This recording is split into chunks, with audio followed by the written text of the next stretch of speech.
우선 좀 다른 얘기를 해보려고 그래요. 감가상각, 나 감가상각이면 내용연수랑 상각방법 잘 선택하면 되는 거 아니야? 그럼 끝이지 라고 생각하시는 분들이 있거든요. 이 ESS는 어떨까요? 이 ESS는 두 가지 요소만 있는 게 아니에요. 두 가지만 잘 선택한다면 이게 내 마음대로 될까요? 그렇지 않다는 거죠. 왜 그렇지 않은지 한번 보도록 하겠습니다. 우선 제가 지난번에 강의를 진행하면서 올렸던 예규예요.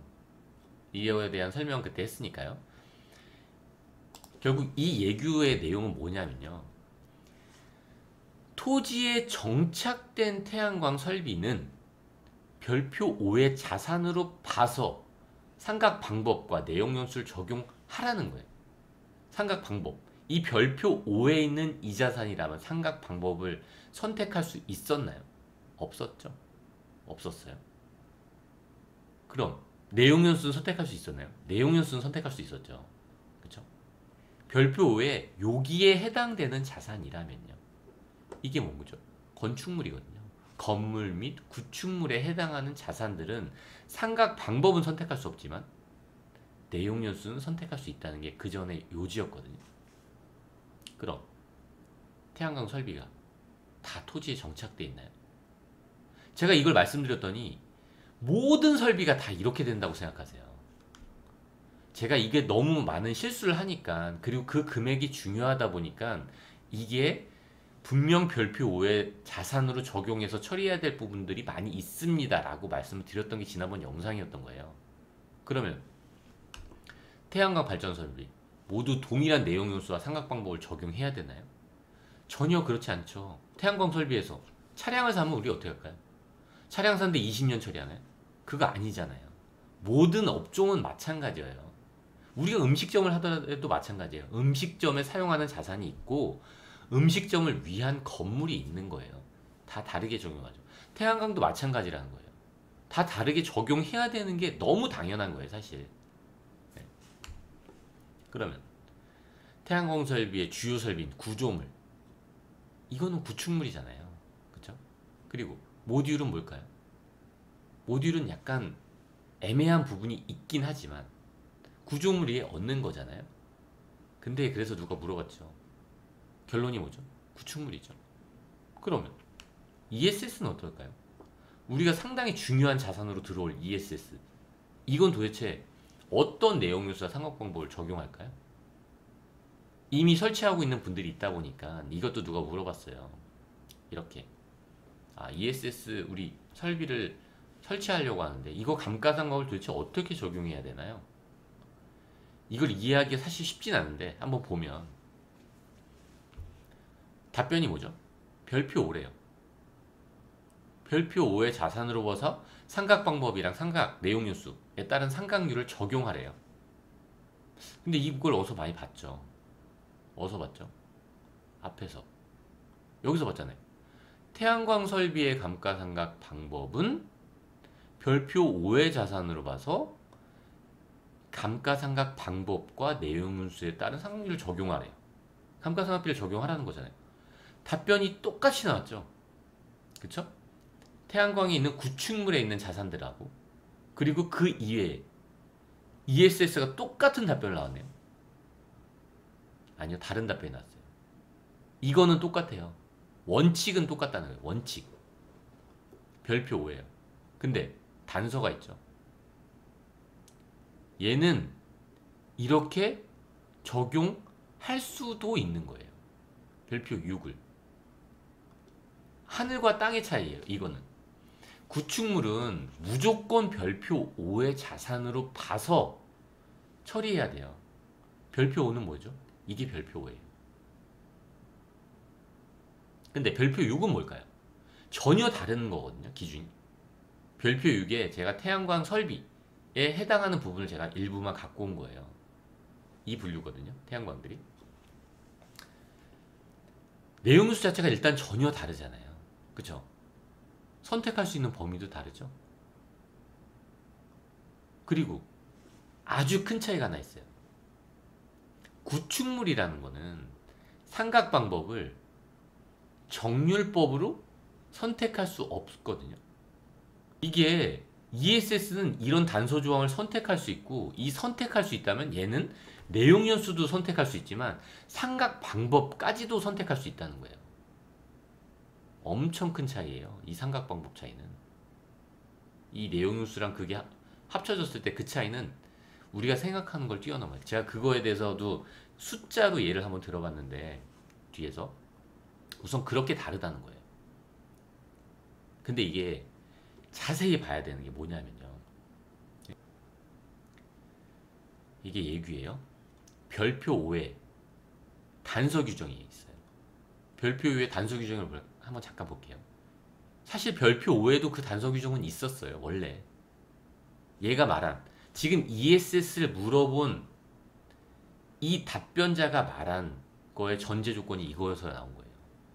왜 그렇게 할 수 있냐 하면 부속 설비는 그렇게 할 수 있다는 거예요. 부속 설비.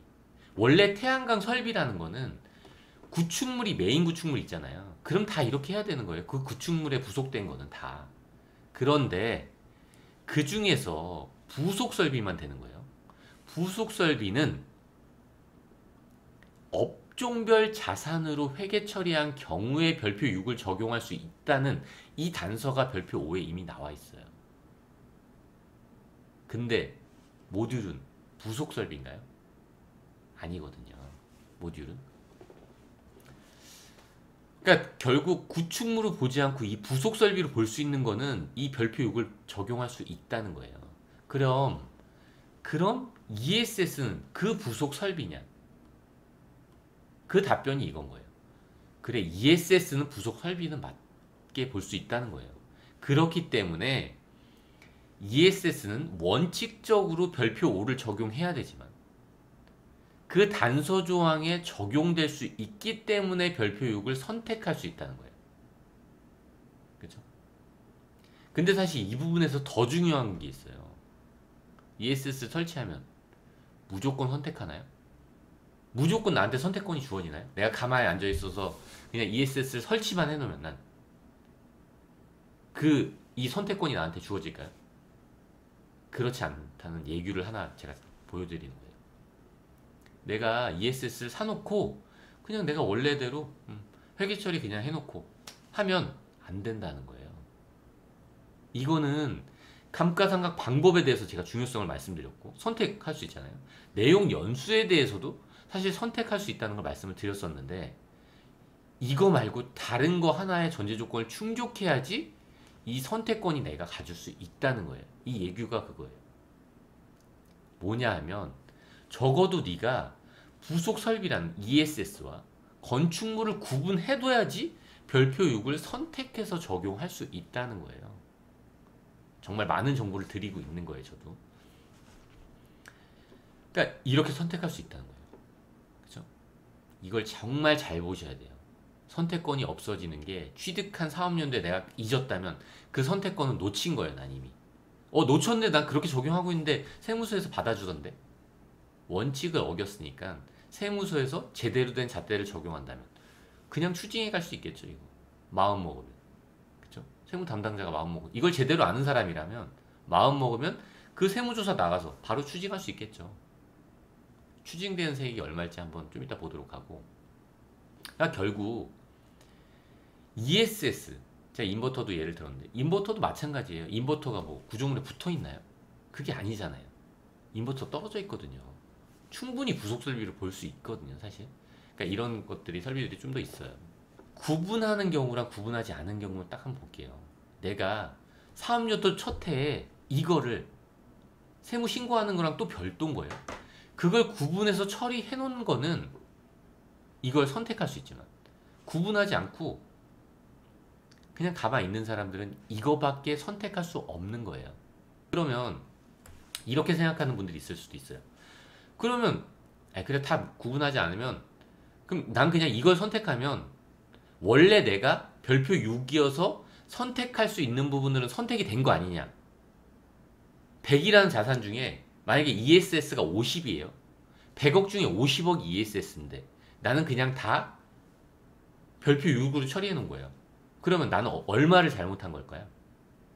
50만 잘못한 걸까요? 앞에 있는 예규를 잘 보시면 알겠지만 나는 100을 잘못한 거예요. 그렇기 때문에 원칙은 이걸 적용해야 되는 거예요. 100다. 설령 내가 100을 다 처리해놓고 ESS에 해당하는 것처럼 다 이렇게 처리했다면 다 잘못한 거라는 거예요. 100 중에 100을 잘못하게 된 거예요. 이건 좀 어려운 부분이긴 한데, 그래서 실제로 제가 지금 많은 태양광 사업자들 봤는데 이렇게 구분해서 처리하고 있는 분들을 한 번도 못 봤어요. 구분해서 처리해야 되거든요. 우리가 세무조정 계산서가 세무서에 들어가는 거예요. 이미 이렇게 세무조정 계산서가 들어가는 순간 아, 나 잘못하고 있습니다를 알려주는 거나 다름이 없겠죠. 그러니까 세무조정 계산서에서 관심이 없으시는 분들이 있는데, 우리가 법인이든 개인이든 우리가 5월달에 소득세 신고하고 3월달에 법인세 신고하잖아요. 그때 사실 들어가거든요. 이걸 받아 두셔야 돼요. 신고를 했다고 하더라도, 내가 아니라 대리인이 신고했다고 하더라도 이 세무조정 계산서 하나 정도는 내가 갖고 있어야 된다는 거예요. 신고하시는 분들. 그래야지 도대체 어떻게 신고했는지 알 거 아니에요. 요거 하나 인쇄해서 받아놓는 게 좋겠죠. 그러니까 그 부분에 이렇게 단일 자산으로 처리하면 절대 안 된다는 거예요. 오늘 그걸 말씀드리고 싶었던 겁니다. 1메가 정도에서 잘못 처리했을 때 나오는 세액 차이예요. 1메가의 1년 동안의 세액 차이가 1억. 믿겨지시나요? 이 금액 차이가? 실제로 이렇다는 거예요.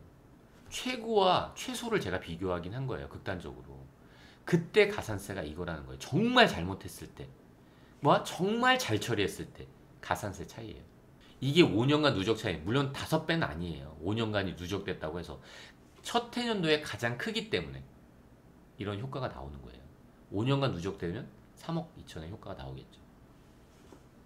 이 부분 분명히 주의해서 처리하셔야 됩니다. 오늘은 여기까지 하도록 하겠습니다.